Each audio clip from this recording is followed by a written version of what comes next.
Hi guys, it's Legionero back with my weekly recap. This week I posted a new step-by-step tutorial. It is a DIY crossbody bag, and this crossbody bag has a zipper as well as an adjustable strap. So I'll link that video in the description box below.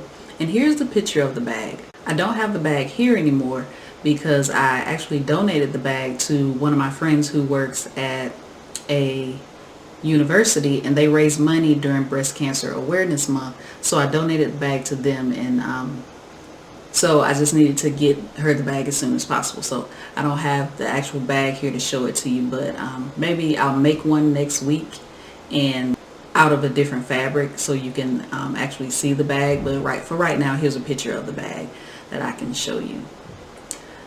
But it's very spacious. I didn't put any pockets on the inside of it, but you can definitely add some pockets. I have several videos on the channel that show you how to add a slip pocket or a zip pocket to your bag, so you can add that as well. But it's a really neat crossbody bag. It's big enough to fit your wallet, your cell phone, your keys. So it's a quick and easy project as well. And in the blog post you will find the template, so you can print out the template and you can use that to make your crossbody bag. So I also link the blog post in the description box below as well.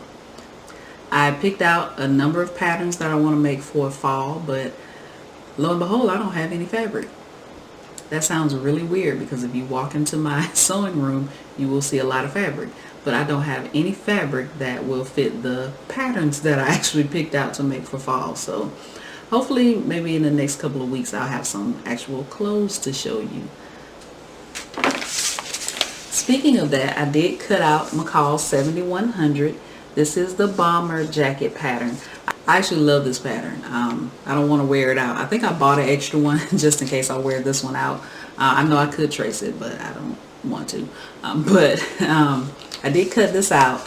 The fabric is a surprise, so when I make it and show it to you, it'll be a surprise. I've been wanting to make a bomber jacket out of that fabric for a while, so once I get it made and I take pictures and everything, I'm very excited to show it to you. But I do have this cut out and ready to go, so I'll probably work on that this weekend or next week.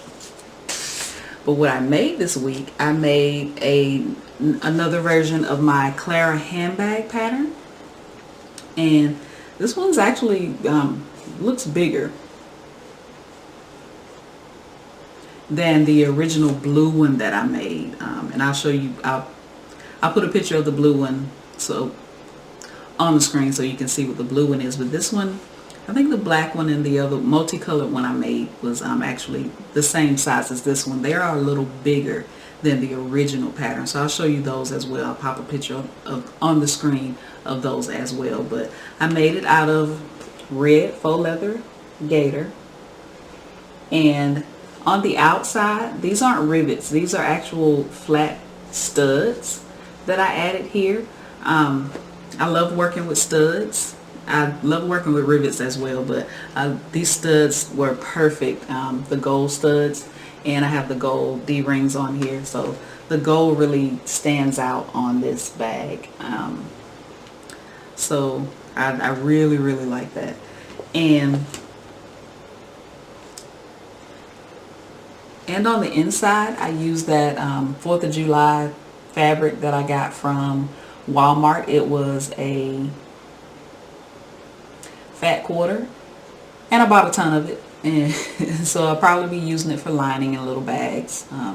May even use it for a crossbody bag, you never know. But I just thought it was really cute, a little detail that stands out in the bag, so I use that for the recessed zipper. And also for the recessed zipper is red, and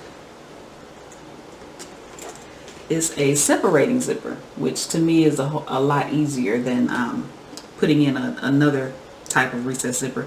They're all easy to put in once you get the hang of it, but I'm loving the separating zipper for the recessed zipper. And I learned that in a Craftsy class. I think it's the Design Your Own Handbag class. I'll link it in the description box below. And that's not a sponsorship. I don't get paid or anything. I'm just letting you know how I learned the technique of using a separating zipper for the recessed zipper. And on the inside, I used the fat quarter fabric as well. There's a slip pocket. I don't know if you can see that, but there's a slip pocket. And then on the other side, there is a zipper pocket. All right. So again, this bag is so very spacious. You see how much space you have on the inside of this bag. Only thing I have to do now is just make the straps, and the bag will be all finished. And I also cut it out in my favorite print, which is camel print, and hopefully I'll have that made so I can show it to you in my next week's video. So that's everything that I made for last week. I will link the Clara handbag pattern in the description box below. It's more of a video course. It's not like my regular YouTube videos. It's broken down into different sections, so the video is a little bit longer, but you still get a step-by-step video tutorial. The pattern is on my website, so if you like the Clara handbag pattern, you can get that as well. Alright, so that's it. If you like this video, click the thumbs up button. Also tell me in the comments whether you've made McCall 7100, the bomber jacket. And also if you've already watched the DIY crossbody bag tutorial. Let me know if you watched that and let me know your thoughts on it. Thank you for watching, and also thank you to all of my new subscribers. Thank you so much for subscribing to the channel, and I'll see you in my next weekly recap.